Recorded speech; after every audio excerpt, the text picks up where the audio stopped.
Duka kehilangan yang dirasakan Aurel Hermansyah dan Atta Halilintar pasca kehilangan calon buah cinta mereka yang pertama masih menyesakkan dada.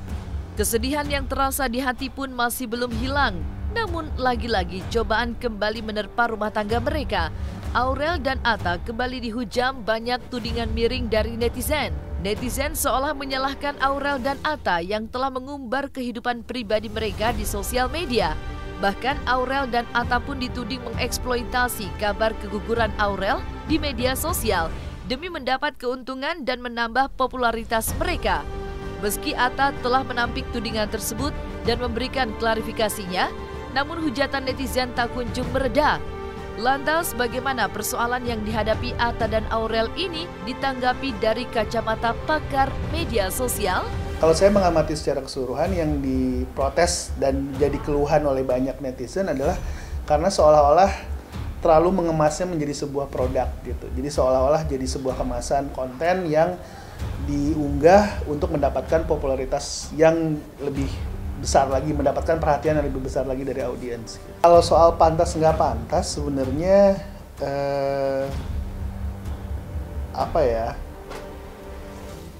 kita masih nggak ada garis batasan yang jelas sebenarnya ya. Ada yang mungkin kalau kita bicara zaman dulu gitu, kesedihan atau konten yang sifatnya emosional bahkan personal itu sesuatu yang sangat tabu gitu.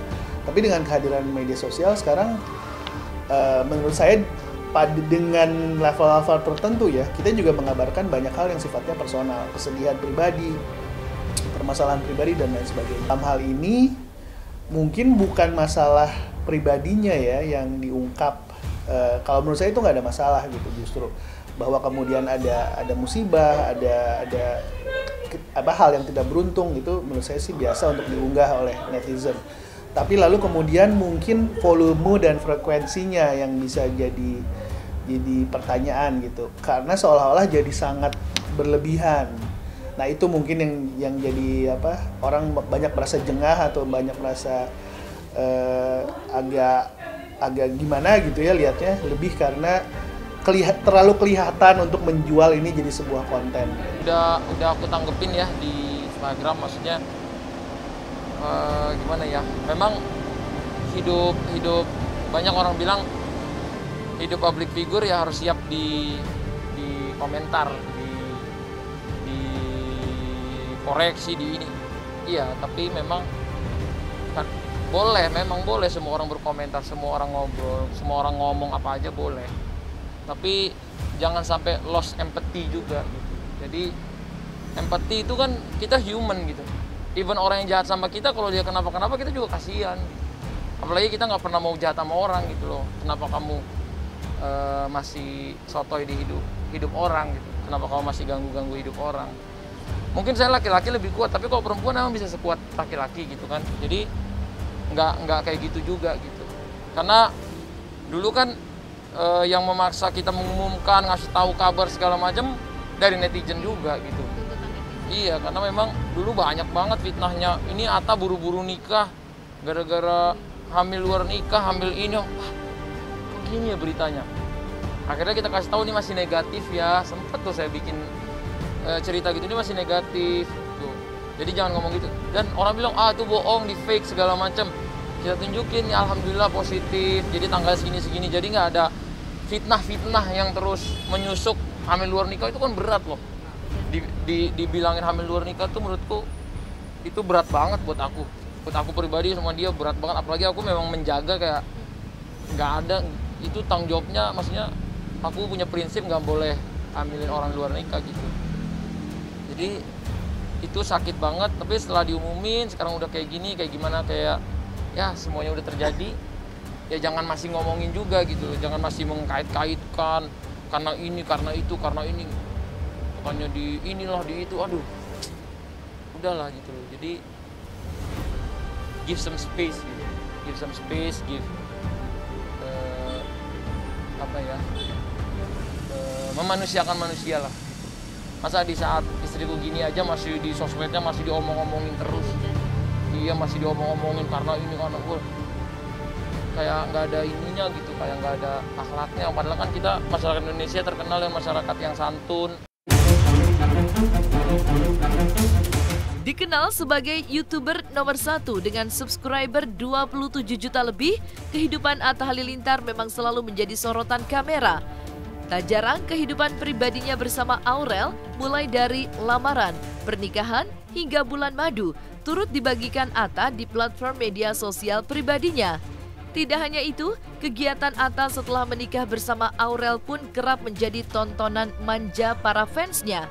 Tak pelak, banyak netizen yang beranggapan bahwa Atta dan Aurel terlalu mengumbar kehidupan pribadi mereka di sosial media. Lantas, seperti apa pakar sosial media dan psikolog melihat hal itu? Sebenarnya untuk mereka yang memang hidup di ruang publik ya, seperti Atta dan Aurel, lalu kemudian juga sebenarnya kan kita juga pernah punya banyak pasangan selebritis yang bahkan di media dan di sosial media juga muncul gitu. Menurut saya sih sah-sah aja ya, artinya selama tidak menghalalkan segala cara untuk kemudian mendapatkan sebuah konten. Kalau misalnya katakanlah gini, berpura-pura untuk musibah atau berpura-pura untuk mengadakan sesuatu yang sebenarnya nggak ada, mungkin itu sudah sangat melewati batas gitu. Tapi kalau memang kejadiannya ada, lalu memang betul kejadiannya seperti itu, tapi kemudian dieksploitasi, orang akan melihat, nah ini akhirnya jadi kontroversi ya, akhirnya menjadi percakapan, lalu kemudian sebenarnya menambah lagi popularitasnya Atta dan Aurel juga. Saya melihatnya malah wajar karena memang dia secara profesional melakukan ini. Tapi kalau misalnya saya bukan seseorang yang profesional dan tidak mendapatkan penghasilan dari situ, tapi melakukan hal ini, itu justru malah jadi aneh gitu ya. Tapi karena memang ya dia mendapat penghasilan dari situ, dia mendapatkan penghasilan dari audiens yang dia dapat di media sosial, menurut saya justru malah ya ini sebenarnya sebuah hal wajar yang dia lakukan. Cuma ya itu tadi, tentu akan muncul pro kontra, terutama ketika terlalu berlebihan tadi gitu ya untuk mengeksploitasi musibah ini. Dalam 24 jam, 22 jamnya kita berdua tanpa kamera. Jadi 2 jamnya mungkin update ke tim, apa yang harus dikerjain, segala macam. Kan kita ada PR-PR juga, ada PR-PR pekerjaan juga. Jadi tetap harus ada yang udah kontrak harus dikerjain, apa story, apa-apa. Karena itu namanya kita kerjanya salah satunya di sosial media. Jadi ada kewajiban-kewajiban yang berkaitan kontrak sama brand-brand. Cuman alhamdulillah banyak brand yang mengerti, kami nggak bisa dulu ya di 1, 2, 3 hari ini. Undangan-undangan TV juga belum dulu sampai sekarang. Jadi maunya biar sampai lega dulu, istriku sehat normal dulu, kembali berkegiatan, insya Allah diganti yang lebih baik. Sebetulnya gini, kalau saya ngeliatnya gini, kalau memang model manusianya beda-beda kan, ada orangnya tadi sebelum menarik diri, ada yang kemudian dengan gampang menceritakan sesuatunya kepada orang di luar sana sampai di sosial media, itu beda-beda. Responsnya pun berbeda-beda dari setiap orang dalam hal menerima gaya yang sedang ditampilkan. Tapi kalau bisa, saya pikir jujur pada diri sendiri. Anda butuh apa? Kalau Anda butuh tenang, mungkin tidak perlu untuk mengeluarkan statement dulu atau apa. Kalau menurut saya langkah itu harus diambil karena rasa nyaman dan rasa bisa meredakan kesedihan itu lebih penting daripada faktor apapun juga, gitu. Karena untuk bisa planning ke depan, manusia itu harus siap. Nah, siapnya ini kan tiap orang beda cara menyiapkannya diri. Kalau dia perlu siapnya adalah dengan cara berdiam diri, tidak menceritakan apa-apa dulu sampai dia tenang, berikan kesempatan itu, gitu. Si suami maupun si istri harus kemudian bernegosiasi tentang hal tersebut. Tapi kalau misalnya memang menjadi sesuatu yang tidak apa-apa karena merasa bahwa emang hidup saya dalam kegiatan karir seperti itu, dan saya mau men-share ini agar jadi pelajaran bagi orang dan saya bisa menceritakannya dengan baik, tidak berdampak kepada secara psikologi saya, nggak ada masalah gitu.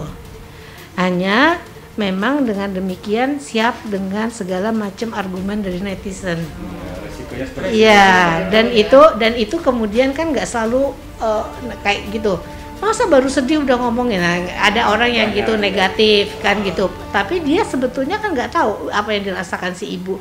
Mungkin dengan dia cerita kayak orang sakit, ada orang sakit yang nggak mau dijenguk sama siapa-siapa. Tapi ada orang sakit yang perlu orang banyak untuk merasa dia disupport oleh lingkungannya. Beda banget gitu. Nah tapi sekarang yang terpenting adalah untuk si yang mengalami hal ini oke-oke aja apa tidak gitu. Kalau udah melakukan sesuatu semua ada konsekuensinya. Dia tidak bicara apa-apa ada konsekuensinya. Dia bicara banyak ke media sosial ada konsekuensinya. Asal itu bisa udah diperhitungkan. Jangan sakit hati, jangan marah, jangan sampai melukai diri sendiri. Go ahead gitu. Peran suami penting ya untuk mengganggu istri juga. Penting banget karena dia kan bersendernya di situ. Karena kalau begitu udah menikah kan orang tua kan hanya kasih dorongan dari jauh. Yang pegangan terkuat adalah di suami gitu. Sementara itu, Krisdayanti, ibu kandung Aurel Hermansyah, juga sangat memahami kondisi putri sulungnya pasca mengalami keguguran kemarin akibat pendarahan yang membuat janinnya keguguran. Sebagai ibunda, Krisdayanti berusaha untuk tetap memberikan dukungan dan perhatian terbesarnya untuk putri sulungnya agar tetap kuat dan sabar menghadapi kesedihan kemarin. Untuk itulah, sang diva pop Indonesia ini pun menyarankan agar Aurel dan Atta sejenak menepi dari rutinitas di depan kamera dan menenangkan diri dengan berlibur atau melakukan aktivitas lain tanpa tersorot kamera. Ya, psikis itu jauh lebih penting ya buat perempuan untuk bisa rileks dalam semuanya gitu. Artinya kita punya pandangan yang sangat-sangat luas ketika perempuan itu bisa benar-benar beristirahat, artinya istirahat tanpa adanya pressure di mana-mana. Kan setiap orang kan punya tekanan sendiri dengan suhu yang berbeda-beda, dengan saturasi waktu yang berbeda-beda juga gitu. Jadi walaupun kita lihat mereka kayaknya happy segala macam, tapi kan ada tanggung jawab psikologis perempuan yang kayaknya aduh kok kayaknya dia kurang kita bahagiakan dan lain-lain. Sebetulnya ini mereka masalah kerjasama aja, mudah-mudahan saling selaras untuk saling melengkapi. Ya mungkin kalau saya mengalami sendiri, justru saya juga mungkin dulu waktu muda seperti mereka gitu ya, tapi ketika usia kita bertambah, kita jauh lebih tenang dan rileks melakukan apapun dengan jauh lebih tenang. Artinya ritme hidup kita juga mesti kita tenangin. Kadang kalau kita melulu membuat kondisi kita sampai exhausted, kecapean dan stres, kita perlu diem dulu. Nggak perlu harus develop terus-terusan hidup kita untuk orang harus tahu gitu. Itu kan juga pasti ada tekanan ya. Jadi sometimes saya bilang relax, jalan-jalan tanpa ada kamera, tanpa ada ini, santai, pasti lebih enak. Santai, perlu satu kapan-kapan ya. Soalnya fansnya mereka banyak jadi mungkin jadi menuntut harus ada terus. Lebih santai aja sih kalau aku pesennya, lebih tenang, lebih relax, lebih santai. Kan mereka udah di rumahnya juga semuanya udah kecukupan gitu, ada banyak asisten, ibaratnya kan gitu apa mereka mau. Dan karena mereka sama-sama dari pekerja keras ya, sama-sama pekerja keras, jadi mungkin apa-apa pingin perfect gitu kan, pingin optimal, makanya kadang-kadang susah juga percaya sama orang lain, jadi mereka juga maunya turun langsung. Jadi ya manfaatkan istirahat sebaik mungkin, lebih tenang, lebih rileks gitu aja. Ya ada kesempatan buat olahraga, mungkin kayak yoga atau body language, itu kan bisa rileks. Saya aja udah setua ini tetap maunya olahraga dan lain-lain supaya itu jadi perubahan perilaku, tapi tetap masa pandemi ini kan kita tetap harus hati-hati gitu. Udah vaksin 2 kali juga, apalagi kondisi lonjakan sekarang ini mesti super hati-hati. Selalu menjadi sorotan publik dan siap mendapat pujian dan kritikan tentu sudah menjadi resiko seorang public figure. Namun, di sisi lain, Tindakan setiap public figure pun kerap menjadi contoh dan panutan bagi penggemarnya. Lantas, seperti apa pesan pakar media sosial untuk Aurel dan Atta? Saya rasa walaupun tidak harus ya, tapi seorang public figure, terutama yang follower dan fansnya anak muda, saya rasa memang punya tanggung jawab untuk membawa lebih banyak kebaikan lagi untuk fansnya. Dalam arti, kalau ada, misalnya nih, saya akan jauh lebih suka kalau misalnya Atta dan Aurel bisa berbicara secara pribadi dan tulus gitu ya, tentang pengalaman mereka melewati ini, supaya kemudian bagi mereka yang juga mengalami hal yang sama, mereka bisa ikut simpati atau ikut berbagi bagaimana mereka mengatasinya, terus bagaimana mereka melewati ini sebagai sebuah pasangan gitu. Itu pasti akan jauh lebih bermanfaat dibandingkan misalnya dengan hanya mengeksploitasi kesedihan. Menurut saya Atta dan Aurel juga sebagai seorang influencer dan konten kreator yang cerdas ya, menurut saya ini bahkan bisa kita panjangkan ke berbagai konten yang sifatnya entah itu pasangan muda misalnya, entah itu mungkin soal kesehatan ibu gitu ya. Ada banyak isu di Indonesia yang masih butuh perhatian. Stunting misalnya salah satunya, atau gizi ibu dan anak misalnya, itu masih jadi masalah besar di Indonesia, dan ini bisa jadi sebuah jumping off point untuk kita memberikan perhatian yang jauh lebih besar lagi untuk masalah-masalah yang jauh lebih serius lagi, tapi dimulai dan dipicu oleh sebuah kasus, atau bukan kasus ya, sebuah peristiwa yang sebenarnya peristiwa yang tidak enak ya, peristiwa musibah ini. Iya, istriku adalah perempuan yang kuat, benar. Istriku perempuan yang sangat-sangat kuat. Tapi namanya manusia, sekuat-kuatnya manusia, pasti ada hari kita nggak berhenti berair terus. Berair terus, kita nangis terus, itu ada. Jadi after 3 hari mungkin itu agak normal. Kan bisa kita mungkin ke ruang tengah, senyum, tawa. Pas masuk kamar lagi mau tidur berdua, pikiran entah aku yang nangis, entah dia yang nangis, lihat-lihatan nangis berdua-duanya gitu kan. Jadi ya itu normal lah menurutku manusia. Sekuat-kuatnya manusia, kita juga punya hati, punya nurani yang apalagi berkaitan dengan anak yang kita ngobrol tiap hari, aku terus perutnya ngomong tiap hari, bercerita tiap hari. Udah ngasih nama ke anakku, jadi itu udah ngerasa kayak iya, udah jadi bagian dalam hidupku lah.